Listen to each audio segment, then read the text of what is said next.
మనతో పాటు మాట్లాడడానికి సనాతన జీవన ట్రస్ట్ ఫౌండర్, ప్రముఖ నాడీ వైద్యులు శశి గారు ఉన్నారు. వారిని అడిగి తెలుసుకుందాం. నమస్తే సార్. సార్ చెప్పండి, మెడిసిన్ కనుక్కున్నాము అంటే ఇమ్యూనిటీ పవర్ పెరగడానికి మా దగ్గర ప్రయత్నాలు చేస్తూనే ఉన్నారు అంటున్నారు. అసలు అది నిజమేనా? పూర్వం ఇలాంటి అనేక రకాల విషక్రిములు ఎన్నో వేల సంవత్సరాల నుంచి మానవాళిని ఇబ్బంది పెడుతూనే ఉన్నాయి. అందుకని చరక సంహిత లాంటి అనేక గ్రంథాల్లో పూర్వం ఈ విషక్రిములను ఎదుర్కోవడానికి ఎలాంటి జీవన విధానాన్ని ఆచరించాలి, ఏ మూలికల్ని వాడాలి, ఎలాగ ప్రయోగం చేయాలన్న దాని గురించి చాలా వివరంగా చెప్పబడింది. అంటే కొంతమంది అడుగుతున్నారు, కరోనా వైరస్కి మందు ఉందా అంటే ఇది కూడా ఒక విషక్రిమే. ఈ విషక్రిమి వల్ల వచ్చిన ఈ అనేక రకాల ఇబ్బందులు, జ్వరం, జలుబు, దగ్గు, జ్వరం, ఇలాంటి అనేక రకాల తీవ్రమైన ఇబ్బందుల నుంచి బయటపడడానికి ఒక్కొక్క ప్రాంతానికి ఒక్కొక్క జీవన విధానాన్ని, ఆ సీజన్ మారినప్పుడు ఎలాంటి మూలికలను ప్రయోగం చేయాలన్న దాని గురించి సవివరంగా చెప్పబడినది. ఇవి ప్రస్తుతం అందుబాటులో ఉన్న చరక సంహిత, బసవరాజీయం, వస్తుగుణ దీపిక, వస్తుగుణ ప్రకాశ, ఈ గ్రంథాలన్నీ కూడా ఇప్పుడు అందుబాటులో ఉన్న గ్రంథాల్లోనే దీని గురించి కూడా రాయబడి ఉంది. మా పూర్వీకులు 1900 సంవత్సరంలో వచ్చిన మసూచి రోగానికి ఈ మహాసుదర్శనం వాడడం వల్ల అద్భుతమైన ఫలితం వచ్చిందని అనువంశ విధానంలో వంశపారంపర్యంగా చెప్పిన విధానంలో మాకు అందింది. అయితే ఈ రోజున కరోనా వైరస్కి ఇది పనిచేస్తుందా అన్నది అందరికీ సందేహం. ఈ కరోనా వైరస్ కూడా ఒక విషక్రిమే. ఈ విషక్రిమిని ఎదుర్కోవడానికి కూడా ఈ మహాసుదర్శనం మా అనుభవంలో చాలా చోట్ల పనిచేయడం జరిగింది. నాకు అనేక రకాల పేషెంట్లు అనేక ప్రాంతాల నుంచి ఫోన్ చేసి, మాకు జలుబుగా ఉంది, దగ్గుగా ఉంది, జ్వరం మొదలైంది, ఒళ్ళు నొప్పులుగా ఉన్నాయి, ఏం చేయాలంటే నేను అది కరోనా వైరస్సా కాదా, లేదో సహజమైన జ్వరమా, ఏదైనప్పటికీ కూడా మీ ఇమ్యూనిటీ పెంచుకోవడం వల్ల మీరు దాంట్లో నుంచి బయటపడడానికి అవకాశం ఉందని నేను చెప్పడం, తద్వారా అనేక మంది ఈ మహాసుదర్శనాన్ని వాడి సాంత్వన పొందడం జరిగింది. ఓకే సార్, అంటే మీరు ఇప్పుడు చెప్తున్నారు ఇమ్యూనిటీ పెరగటానికే ప్రధానంగా మేము మెడిసిన్ వాడతాము అంటున్నారు. సో ఇమ్యూనిటీ పెరగటానికి ఎన్నో రకరకాల మెడిసిన్స్ కూడా ఉంటుంటాయి, కానీ మీ దగ్గర నుంచి వచ్చిన ఇమ్యూనిటీ పెరగటానికి మెడిసిన్స్ ఎన్ని రకాలుగా ఉన్నాయి, దాన్ని ఎలా యూజ్ చేయాలంటారు? నేను ఇప్పుడు చెప్పే మహాసుదర్శనం అన్నది నేను ఒక్కడనే చెప్పడం కాదు, అనేక మంది గొప్ప గొప్ప డాక్టర్లు, క్వాలిఫైడ్ డాక్టర్స్ కూడా ఈ మహాసుదర్శనం పనిచేస్తుందని చెప్పారు. దానివల్ల ఆయుష్ డిపార్ట్మెంట్ వాళ్ళు కూడా దీన్ని అనౌన్స్ చేయడం జరిగింది. అయితే బయట ప్రపంచంలో జనాభాకి ఈ మహాసుదర్శనం గురించి తక్కువ మందికి మాత్రమే తెలుసు. అందుకని ఎక్కువ మందికి ఈ సమాచారాన్ని చేరవేయటం వల్ల వాళ్ళ యొక్క వ్యాధి నిరోధక శక్తి పెంచుకుని ఇప్పుడున్న ఈ ప్యానిక్ కండిషన్స్ నుంచి బయటపడడానికి అవకాశం ఉంది.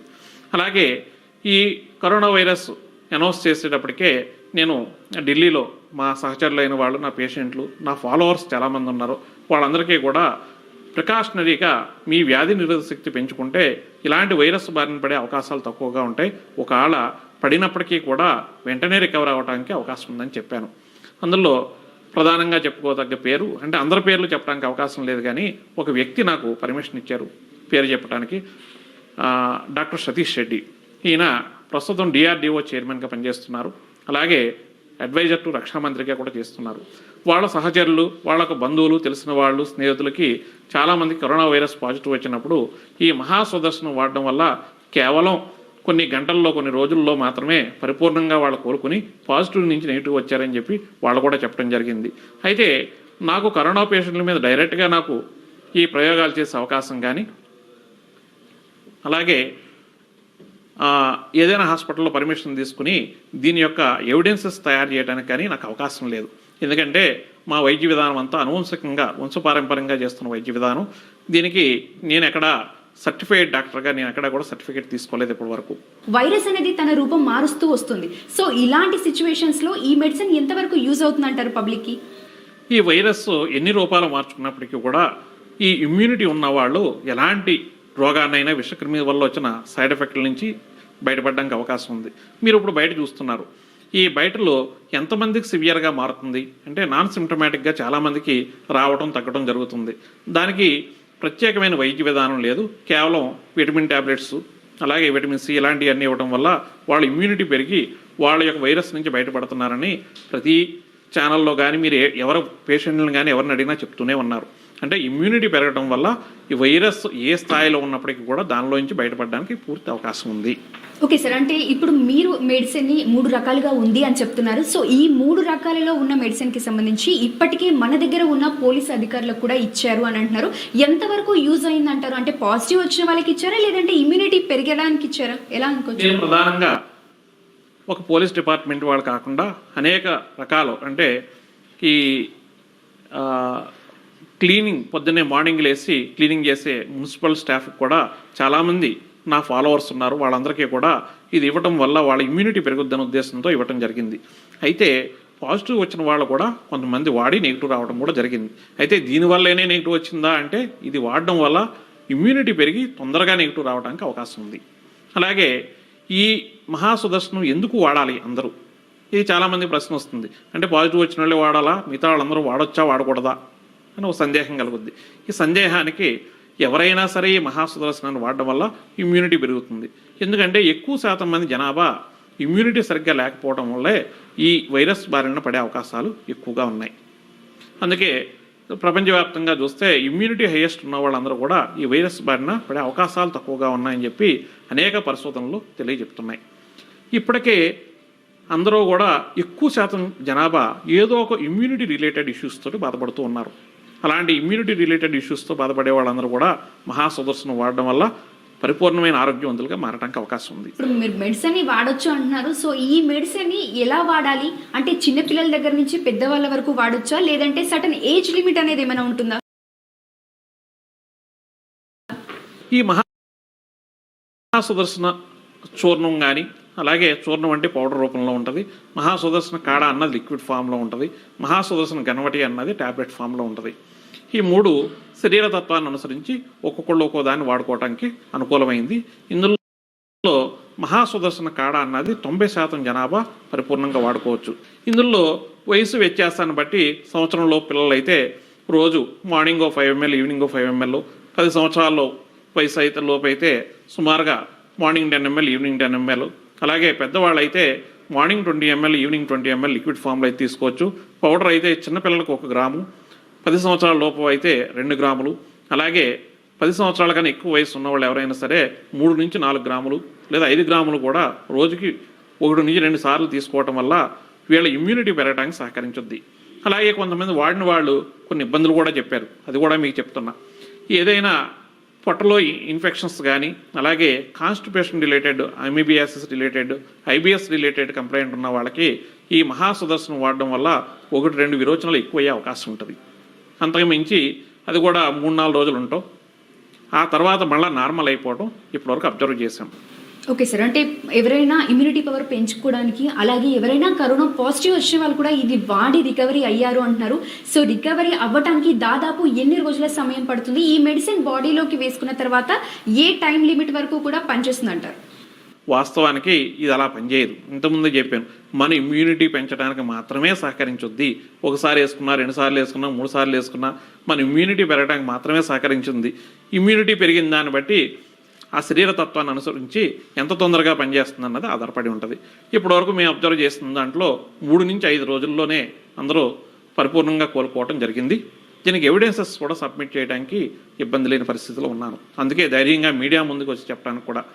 ఇంకా అదృష్టం ఏమిటంటే ఆయుష్ డిపార్ట్మెంట్ వాళ్ళు కూడా అనేక మంది డాక్టర్లను సంప్రదించి ఈ మహాసుదర్శనం కరోనా వైరస్ ట్రీట్మెంట్లో వాడవచ్చు అని చెప్పేసి ఆయుష్ పోర్టల్లో కరోనా వైరస్కి వైద్యం చేసే ప్రాక్టీషనర్స్ అందరూ కూడా మహాసుదర్శనాన్ని వాడొచ్చు అని చెప్పి వాళ్ళు కూడా అనౌన్స్ చేయడం జరిగింది. ఓకే సార్, అంటే చాలా మంది భయపడుతూ ఉంటారు. అంటే జనరల్గా ఒక టాబ్లెట్ వేసుకుంటే తగ్గిపోతుంది, ఇవన్నీ ఎందుకు వాడాలి, ఆయుర్వేదిక్వి వాడితే చాలా సైడ్ ఎఫెక్ట్స్ వస్తాయి అంటుంటారు. చాలా మంది పురాతన కాలంవి ఇప్పుడున్న జనరేషన్కి పడవు అంటుంటారు బాడీకి. సో ఇవన్నిటిని పెట్టుకొని పబ్లిక్కి మీరు ఏం చెప్పదలుచుకున్నారు సార్? ఇందులో అనేక రకాల అపోహలు ఉన్నాయి. ఆయుర్వేదంలో 2 రకాల వైద్యాలు ఉంటాయి. అందులో మూలికా వైద్యం అని ఒకటి, రస వైద్యం అని ఒకటి ఉంటుంది. ఈ మూలికా వైద్యం అంటే కేవలం మన చుట్టుపక్కల దొరికే చెట్లు, ఆకులు, బెరడు, వేర్లు వీటి ద్వారా మాత్రమే తయారు చేయబడితే. అలాగే రస వైద్యం అంటే అనేక రకాల మెటల్ తోటి యాషెస్ అంటే బూడిదగా తయారు చేసి ఈ మెటల్స్తో తయారు చేసే రస వైద్యం ఉంటుంది, అది సిద్ధ వైద్యం అంటారు. ప్రస్తుతం మీకు చెప్తున్న మహాసుదర్శనం అన్నది కేవలం మూలికా వైద్యం మాత్రమే. ఈ మూలికా వైద్యం మీరు ఇంట్లో కూర వండుకుని రసం పెట్టుకుంటారు కదా, అది ఎంతో ఇది అంతే.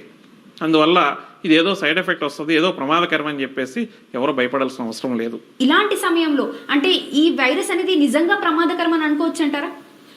మీకు చికెన్ గున్యా, మలేరియా, టైఫాయిడ్, డెంగీ ఇలాంటి ఇవన్నీ కూడా ప్రమాదకరమా అంటే ప్రమాదకరమే.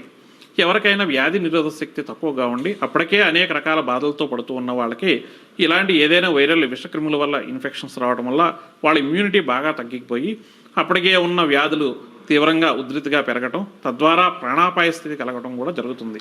అయితే అప్పటికే ఏ వ్యాధులు లేకుండా పరిపూర్ణమైన ఆరోగ్యం ఉన్న వాళ్ళకి ఇలాంటి వైరసెస్ వల్ల పెద్దగా ఎఫెక్ట్ ఉండదు. మెడిసిన్ అనేది వచ్చేసిందని అనుకోవచ్చా ఆయుర్వేదికంలో?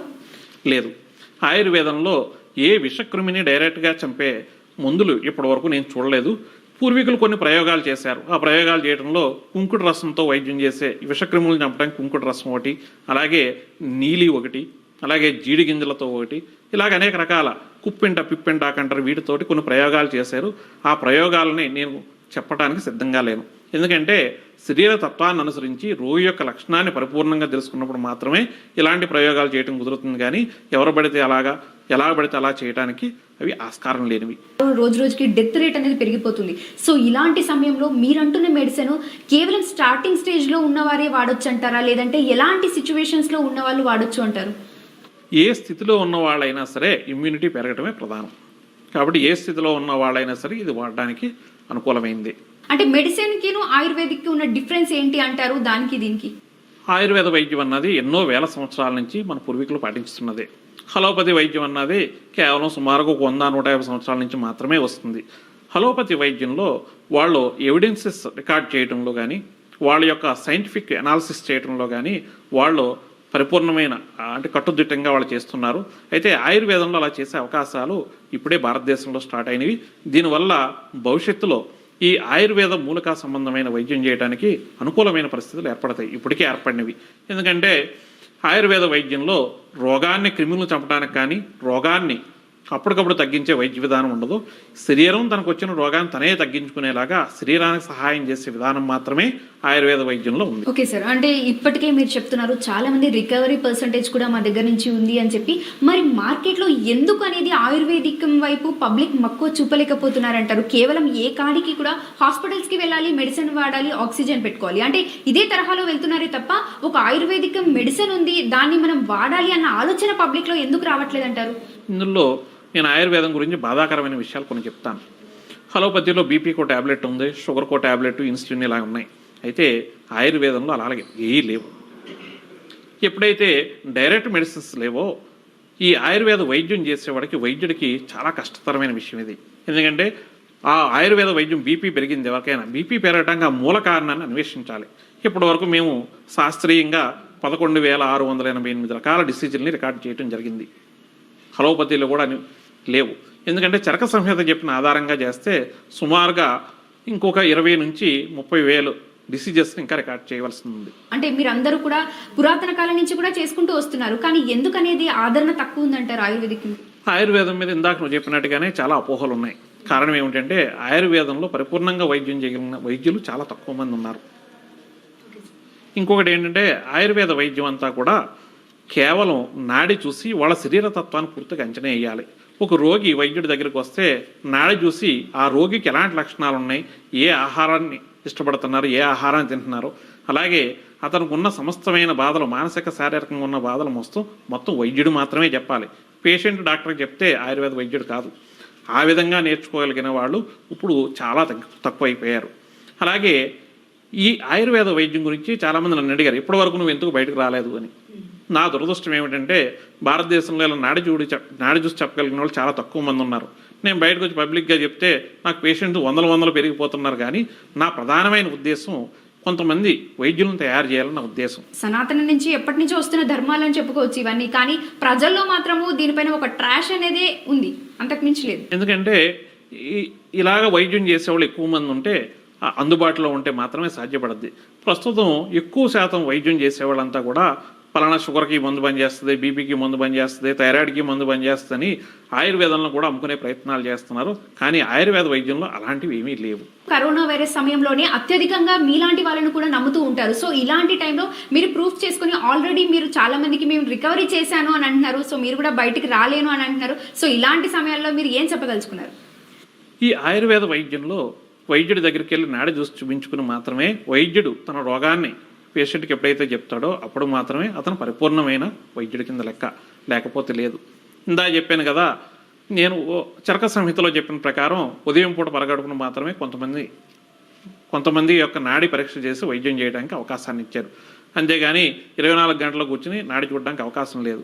నా దురదృష్టం ఏమిటంటే 100 మంది నా దగ్గరికి వచ్చి పడిపోతున్నారు రికమెండేషన్లు అని, అదని ఇదని. అందుకని చెప్పి నేను రహస్యంగా ఉండి అతి తక్కువ మంది పేషెంట్లు మాత్రమే చూస్తూ ఉన్నాను. మీరు అంటున్నారు కేవలం ఉదయ సమయం మాత్రమే చూడగలుగుతా ఉంటారు. అది నాడి చూసే విధానంలో చాలా నియమాలు ఉంటాయి, అంత తేలికైంది కాదు అది. అంటే అది ఎలా అంటారు అంటే, ఒకవేళ కనుక మీరు చాలా లిమిటెడ్ మెంబర్స్ మీ దగ్గరకు వస్తున్నారు అంటున్నారు. సో ఆ లిమిటెడ్ మెంబర్స్ కి కూడా ఉదయమే చూస్తూ ఉంటారా, లేదంటే రాత్రి వరకు కూడా చూడొచ్చు అంటారా? అసలు నాడీ వైద్యంలో ఎలా ఉంటుందంటారు? ఈ నాడీ వైద్యం ప్రధానంగా పుట్టినప్పుడు శరీరానికి ఒక తత్వం ఉంటుంది. అంటే అందరూ ఒకే రకంగా ఉండరు. కొంతమంది లావుగా ఉంటారు, కొంతమంది సన్నగా ఉంటారు, కొంతమంది తెలివైన వాళ్ళు ఉంటారు, కొంతమంది తెలివి కొంచెం తక్కువగా ఉన్న వాళ్ళు ఉంటారు, అలాగే పట్టుదల ఉన్నవాళ్ళు ఉంటారు, పట్టుదల లేని వాళ్ళు ఉంటారు. అనేక రకాలుగా ఉంటాయి. దీన్ని ప్రకృతి అంటారు. అంటే పుట్టినప్పుడు ఉన్న శరీరతత్వం. ఈ పుట్టినప్పుడు ఉన్న శరీరతత్వాన్ని అనుసరించి వాళ్ళ జీవన విధానం ఉందా లేదా అన్నది నాడి పరీక్ష చేసి తెలుసుకోవడం జరుగుతుంది. ఈ ఉదయమే ఎందుకు చూడాలంటే, రాత్రి నిద్రపోయినప్పుడు శరీరం స్వతహాగా తనకి ఏ తత్వం అయితే ఉందో ఆ తత్వంలోకి మారిపోవడానికి ప్రయత్నం చేస్తుంది. నిద్రపోయేది కూడా అందుకే. మనం నిద్రపోవడం వల్ల మళ్ళీ తన శరీరం తను రిపేర్ చేసుకుని యథాతథ స్థితికి తీసుకురావడానికి ప్రయత్నం చేస్తుంది. ఆ టైంలో నాడి చూడడం వల్ల ఈ శరీర తత్వం ఏమిటి అన్నది పరిపూర్ణంగా తెలుసుకునే అవకాశం ఉంటుంది. అంటే ఇప్పుడు మనం చెప్పలేము ఎవరికి పాజిటివ్ వచ్చింది, ఎవరికి నెగిటివ్ వచ్చిందని. సో ఒకవేళ కనుక మీరు ఇచ్చిన మెడిసిన్ వాడుతూ ఉంటే ఎలాంటి డైట్ అనేది వాళ్ళు మెయింటైన్ చేయాలి, ఏమన్నా పర్టికులర్గా ఉందంటారా? డైట్ దాంట్లో ప్రధానంగా నేను చెప్పేది, మీ పూర్వీకులు, మీ తల్లిదండ్రులు, తాతలో ఎలాంటి ఆహారం తీసుకున్నారో అదే మీకు ఉత్తమమైన ఆహారంగా చెప్తాను. అంటే జెనెటికల్ ఫుడ్ హ్యాబిట్స్ అంటారు. మీరు పుట్టిన ప్రాంతాన్ని అనుసరించి మీ పూర్వీకులు తిన్న ఆహార పదార్థాలు తినడం ఉత్తమమైన పద్ధతి. అలాగే ఈ కరోనా ఇలాంటి వైరల్ ఇన్ఫెక్షన్స్ సీజన్ మారినప్పుడు వచ్చే ఇబ్బందుల నుంచి బయటపడడానికి కొన్ని జీవన విధానాలు ఉన్నాయి. అవి అందరూ తప్పనిసరిగా పాటించడానికి అవకాశం ఉన్నది. కేవలం 2 సార్లు మాత్రమే వండిన ఆహారం తినడం ఉత్తమమైన మార్గం. అంటే ఉదయం ఒకసారి, సాయంత్రం ఒకసారి వండిన ఆహారం తినడం. ఈ ఆహారంలో తప్పనిసరిగా సొంటి, వాము, అలాగే కరివేపాకు, కారం ఇలాంటివి తీసుకోవడం వల్ల తేలికగా జీర్ణమై ఇమ్యూనిటీ పెరగడానికి అవకాశం ఉంటుంది. అలాగే ఇలాంటి వైరల్ ఇన్ఫెక్షన్స్ వచ్చినప్పుడు మనకి రసం దాగించేవారు. అంటే చారన్నం పెడతారు కదా, అందులో ప్రధానంగా చింతపండు, జీలకర్ర, ధనియాలు, పసుపు, మిరియాల పొడి, సొంటి ఇలాంటివన్నీ కూడా చూర్ణాలు వేసి మరిగించడం వల్ల అది ఇమ్యూనిటీ పెరగడానికి ఉత్తమమైన మార్గంగా ఉంది.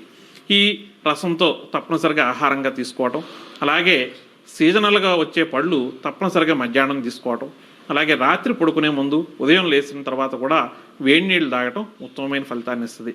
అలాగే చాలామంది సైనస్ రిలేటెడ్ ఇష్యూస్తో బాధపడుతూ ఉన్న వాళ్ళకి ఈ వైరల్ ఇన్ఫెక్షన్స్ వచ్చే అవకాశాలు కూడా చాలా ఎక్కువగా ఉంటాయి.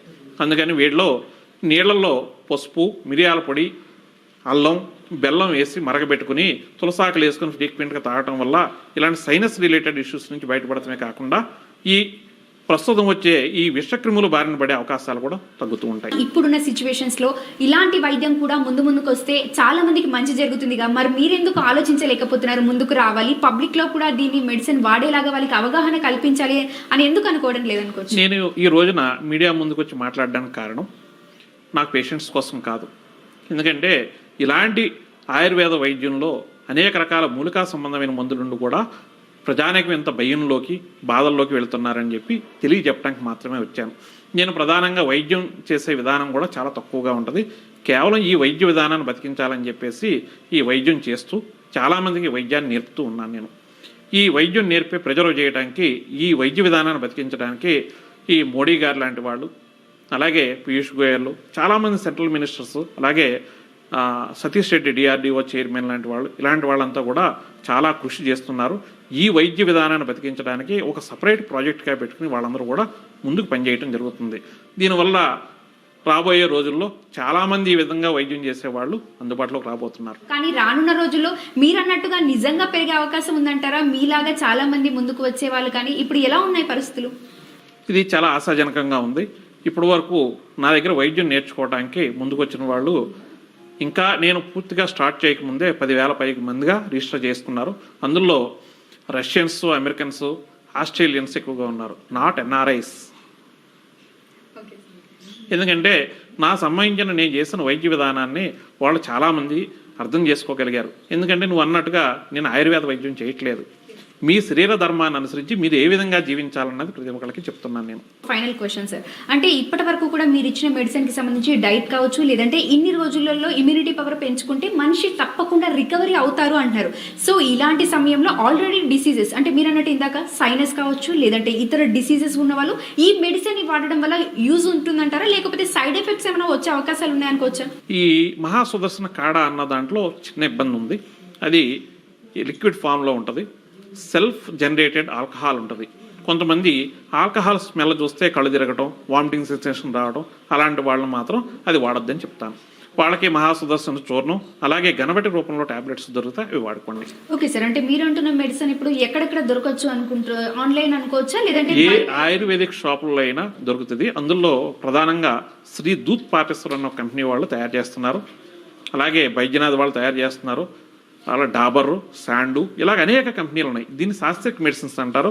ఇది నేను తయారు చేసింది కాదు, నేను తయారు చేసిన కాంబినేషన్ కాదు, ఎన్నో వేల సంవత్సరాల నుంచి పూర్వీకులు వాడుతుంది, ఎన్నో సంవత్సరాల నుంచి ఈ కంపెనీలు అందరూ తయారు చేస్తున్నది. చాలా మెడిసిన్స్ వచ్చాయి, వ్యాక్సిన్స్ వచ్చాయి అని చెప్తున్నారు. సో ఇలాంటి సమయంలో సైడ్ ఎఫెక్ట్స్ కూడా చాలా వస్తున్నాయి వారికి టాబ్లెట్స్ వేసుకోవడం వల్ల. కానీ మీరు ఇచ్చే సలహా ఏంటంటారు? ఇమ్యూనిటీ పెరగడం వల్ల ఇలాంటి సైడ్ ఎఫెక్ట్స్ నుంచి అన్నిటి నుంచి బయటపడవచ్చు.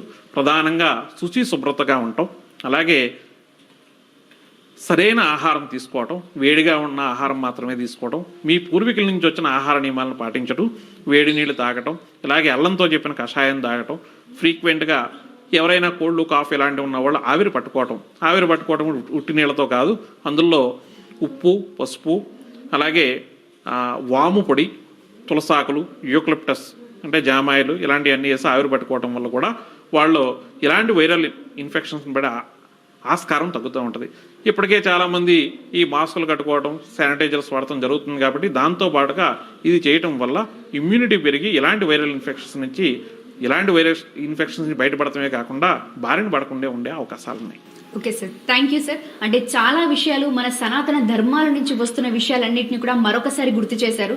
సో చూసాం కదా, అంటే ఇప్పటికే చాలా మంది వ్యాక్సిన్ ఎప్పుడెప్పుడు వస్తుందా అని చెప్పి చూస్తున్నారు. కానీ అలాంటి సమయంలో ఆయుర్వేదికంలో కూడా మెడిసిన్ ఉంది. ఇమ్యూనిటీ పవర్ కనుక పెంచుకోగలిగే శక్తి మనకు ఉంటే కనుక ఖచ్చితంగా ఎలాంటి వైరస్ అయినా సరే మనం అధిగమించవచ్చు అని చెప్తున్నారు శశి గారు. అలాగే ఇప్పటికే చాలా మంది కూడా ఈ మెడిసిన్ ని వాడడం జరిగింది. అలాగే ప్రతి ఒక్కరు కూడా ఇమ్యూనిటీని పెంచుకునే విధంగా ఈ ద్రావణాన్ని కనుక యూజ్ చేస్తే ఖచ్చితంగా మంచి ఫలితాలు ఉంటాయని చెప్తున్నారు.